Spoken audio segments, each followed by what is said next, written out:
down. Oh, kick down here, collapse. Just smash this one through. A lot of stuff we can do. Pushing here with your knees. This is my point. Right or left, you are in control. Even though I'm on the ground, I have an advantage. Wrist.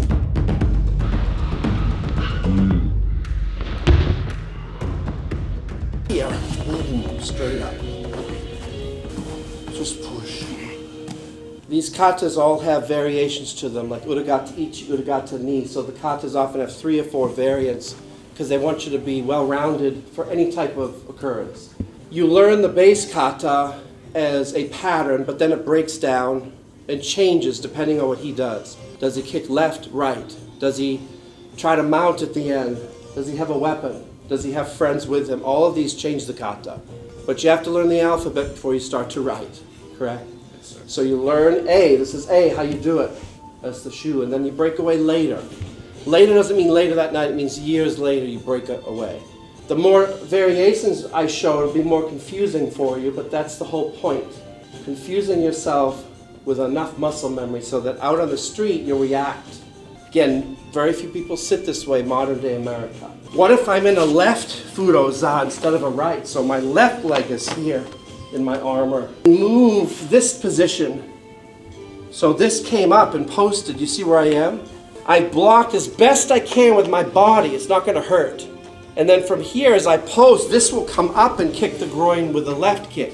Very painful. Yeah! Kicking right there and meeting him in the middle. He kicks in, but his core is open. Groin opens up. Stomach opens, all this space. Post him, whack right there. Or you can blow that knee out with a side kick. So all I did was here. Kind of like capoeira or something, a different martial art. That's not smart. Break your arm. Kicks fast, I can go underneath it. I went under it and attacked his supporting leg. This way, oh, blow his knee down. I can go backwards and kick the leg itself and then move in and do something.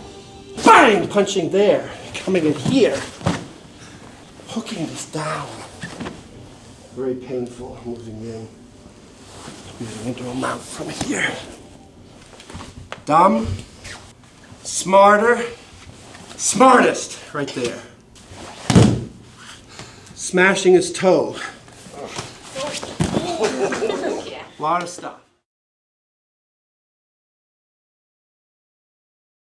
If we had armor on, I had plate armor, and he wanted to do the roundhouse type of kick, I could literally just kind of do this with my armor and block. But he would have plate steel as well, so it's iron on iron. Not very smart, right? Could work. But his leg is far stronger than my arm, so if I tried to block, it's probably going to knock me right over and break my arm. Probably. In the kata, it says you can block the kick, but it's a traditional stomp kick. It's a straight kick. So if he was kicking straight in, I could easily deflect that with no pain, because the angle is different. I'm not hitting at a 90 degree. But would you guys agree, if I happen to be on the ground, most people will kick with a side kick versus a straight. Most people. Some kick straight. Why in the kata does it say he's kicking with a stomp kick? Because you're in full plate steel. He wants to knock me back on my butt. From here in Fudo za, I'm not going to move, but he comes in with that side kind of roundhouse, trying to knock my head off. Bang! Very powerful. But it's kind of slow. I can see it. A lot of space. Can you come in very fast, sir, with that kick? As I move here, I'm going to move, and kick up with my right foot into the groin. Here, and kick straight up into his groin. You have to sink to the right. My right foot's here. I have to drop away from that painful kick. Go underneath it. Either put your hands, which is acceptable, and roll to your butt, down to the ground. Then as I roll, this leg comes up and kicks straight up with the heel into the privates. The kata stops there. Why do you think? Pain. Yeah, they're hopefully doubled over. Ends the lineage.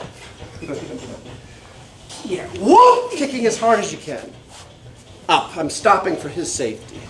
You could, on the way down, I could possibly block it and then kick him. Would work. Another variant is I could kick him here. You do that hard enough, you'll blow his kneecap out. Be careful, this is very difficult. Go for it. This is the hardest. Your right foot is this way, here, so that your toes are in front of your left knee and your knee touches. Yeah. And then you sit on your ankle. This is how they sat in armor. Yeah, it's almost impossible. This you have to condition yourself. Because you're sitting on your left toes with this here. Oh. Yeah, this is folded. See how it's folded up? Without him moving, my job is to do a couple things. I'm going to approach him to a space. If we were wearing armor, I would probably do a stomp kick to knock him back. Straight kick, bang, knocking him in the face, pushing him. It's a classical kick. You can still do it nowadays, but it's not as popular. More popular is a side kick, just whacking him in the head with kind of a roundhouse or something. It's slower, but perhaps more powerful. Harder for him to see when it comes from the side. Much easier for him to see it coming from here.